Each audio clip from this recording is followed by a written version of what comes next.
Hey YouTube, Kiratwig here, bringing you all an update to my Summon Skull Yu-Gi-Oh! Deck profile. Wanted to update the Summon Skull deck. This is one of my favorite Yu-Gi-Oh! Decks from Yugi's original lineup of monsters that actually got sort of an archetype all to itself, with the archetype being the setup for the many different Summon Skull extra deck monsters and the ritual monster in the form of the different Archfiend monsters. For those of you who don't know, this card is always treated as an Archfiend monster, as the original card name for it before it was named Summon Skull, and with it we have a lot of fun plays to utilize with the many different extra deck monsters and other cards that we can use in turn with the Archfiend support. Getting some new cards also from Phantom Nightmare a little while back, but with the main cards being all from the Fist of the Gadget set, a fun deck to make use of with all of these summons. So without further ado, let's go ahead and get started with the deck profile. So for the main deck monsters, I'm running 2 copies of Summon Skull.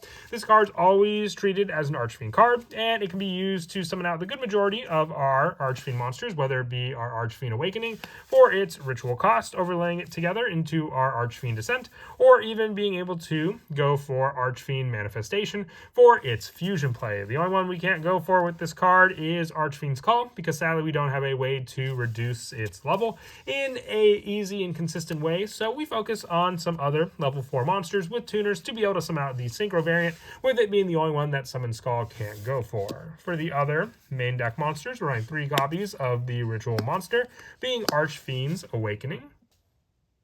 With this card, you can ritual summon this card with Contract with the Abyss. This card's name becomes Summon Skull while on the field, but it's still treated as an Archfiend card. It cannot be destroyed by battle, except by battle with a ritual monster, and cannot be destroyed by monster effects, except those ritual monsters. If this card is ritual and you control is destroyed and sent to the graveyard by an opponent's card, you can special summon one Summon Skull from your hand, deck, or graveyard. Being able to grab it from the graveyard just gives you back the resource you may have used to be able to summon out this card, but also having this card be protected by pretty much anything aside from ritual monsters gives you a 2,500 attack point monster, all the more difficult for your opponent to get over. And if it wants to get over this card, it'll have to do so with a card effect, which will still resolve in this card floating into a Summon Skull.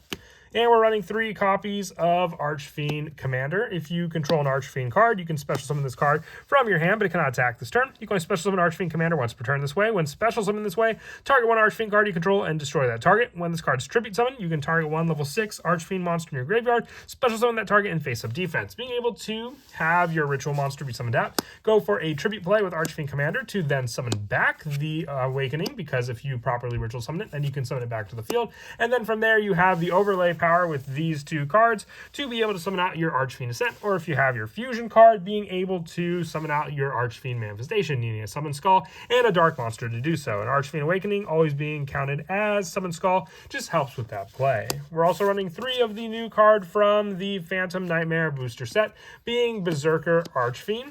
With this card, you can target 2 face-up monsters you control, including a Fiend monster. Special summon this card from your hand. If you do destroy those monsters, you can only use the effect of Berserk Archfiend once per turn. When a monster is destroyed by this card's effect, you can target face-up monsters your opponent controls equal to the number destroyed. This card gains attack equal to the combined original attack until the end of your next turn. So being able to then just have that target has this be more of an attack gaining card to get over some other pesky monsters that your opponent may have on their side of the field with that attack boost, but also being able to destroy some of your Archfiend cards, like the next one being Archfiend Cavalry. If this card in the field is destroyed by a card effect, you can send it to the graveyard. You can target one Archfiend monster in your graveyard, except for Archfiend Cavalry, and special summon this card. It cannot attack this turn.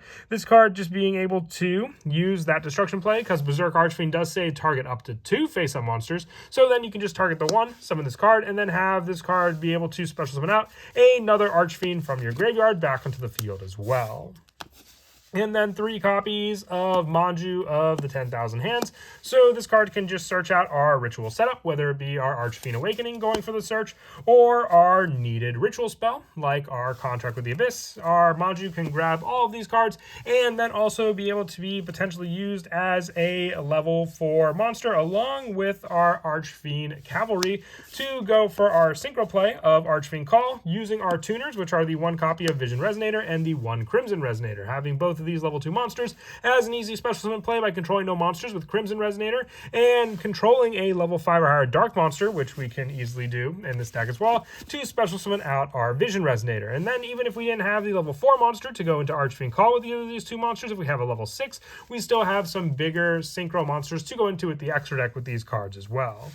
And then for the rest of the main deck, just a small Biosteel engine for the fact that they are level 6 monsters that can use all of our different dark attribute Archfiend monsters for the banish to special summon out these level 6 monsters, being able to use ones like Magnemut to float into other monsters, Julius Worm to, just send our opponent's special summon monsters, and then just more setup with Saronir and Valdre. For the spells, for the ritual spells, I run 1 copy of Advanced Ritual Art, 1 High Ritual Art, and 2 copies of Contract with the Abyss. Now, these cards could be mixed around with the next spot being the spell lineup if you want to run more spell cards for fusion summoning out monsters by dropping down these numbers to add a second copy of Polymerization, but with Contract with the Abyss being just a 1-of count, and then the other 2 being able to summon out our ritual monster, whether it be using the normal monster from the deck or being able to tribute the normal monsters from our hand with High Ritual Art to grab our Archfiend Awakening from the deck to summon out. For the fusion spells, ideally, I would like to run 2 Polymerization. I just didn't know where I put my second copy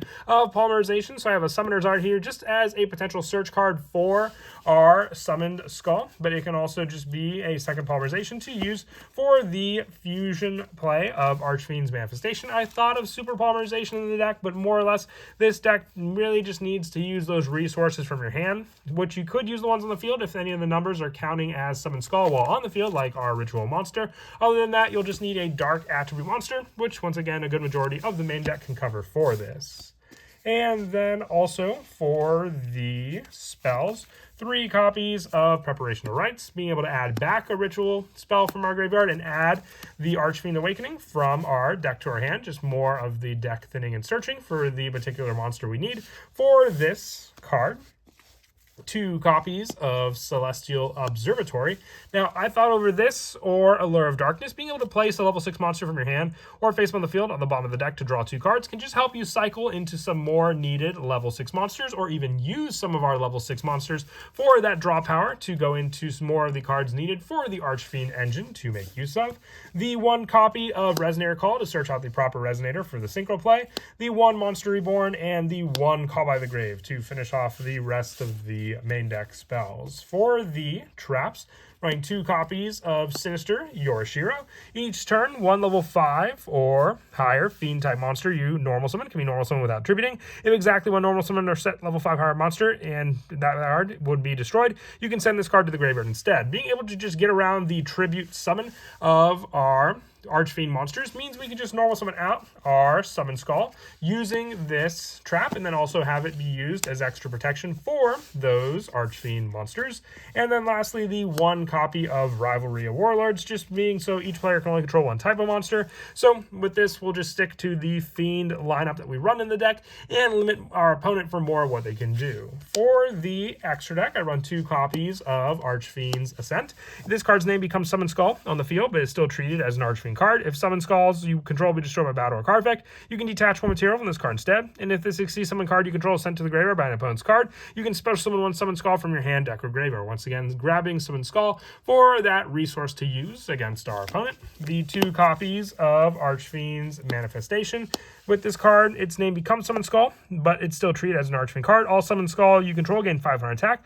If this fusion summon card you control is sent to the graveyard, you can special summon a Summon Skull from your hand, deck, or graveyard. Attack boosting for the other versions of the Archfiends that count as Summon Skull. So the more we get on the field, the bigger their attack boost can be at 3,000 each. And also the 1 Archfiend's Call. Only the 1 up for this though, because once again, it's a little more difficult to get out, needing the actual level 4s and our tuners. Being able to still count it as Summon Skull as well. And also, your opponent cannot target any Summon Skull you control with card effects. So if you get all of your monsters on the field, it's just all the more difficult for your opponent to get around this arsenal that you set up as well. And the same floating effect for being able to go into Summon Skull also. And then also the 1 copy of Beals, the Diabolic Dragons, as needing 1 Dark Tuner and 1 or more non-tuner monsters. So if you can go for the level 8 play with your Resonator monster and your level 6 Archfiend card, you can always summon out this level 8 monster instead. The 1 the Dark Charmer Gloomy, along with the 1 SP Little Knight, the 1 Nightmare Phoenix, and the 1 Nightmare Unicorn for our Link monsters, with our Xyz monsters being the 1 number 24, the 1 number 39, the 1 M7, and then the 1 Zeus and the 1 Sky Crisis. With this deck just being able to go into rank 6 monsters all the easier. That's why I decided to go for more of a focus with the Xyz engine on top of anything else.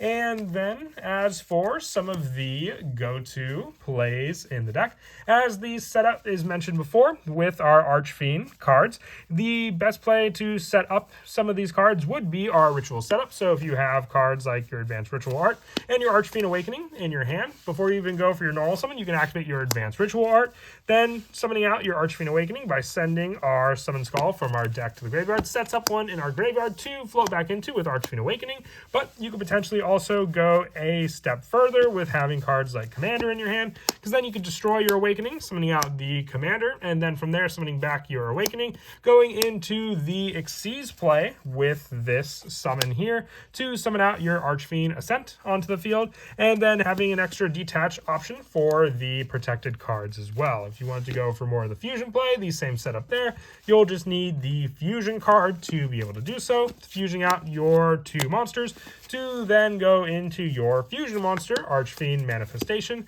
and then having the same setup as mentioned before, the destruction with Archfiend Commander, if you didn't want to go that way as well. If you have your new one being your Berserk Archfiend, you have the destruction option, just needing the 1 to summon out, and then the attack boost gain with this card as well onto the field. For your synchro play, you can go with the level 4 setup, specialing out your Crimson Resonator, and then having the normal summon of whether it be your Manju or your Archfiend Cavalry. At least with Manju, you'll get your Ritual Search, and then can go from the level 6 synchro play into your Archfiend's Call. But that is it for the deck profile. I hope you all enjoyed. Like I said, I always like updating the Summon Skull deck. It's one of the more fun Yugi archetypes that focuses on many different Summon Skull boss monsters to be able to summon out with the deck. And as always, until next time, please don't forget to leave a like and subscribe. And Kira Twig out.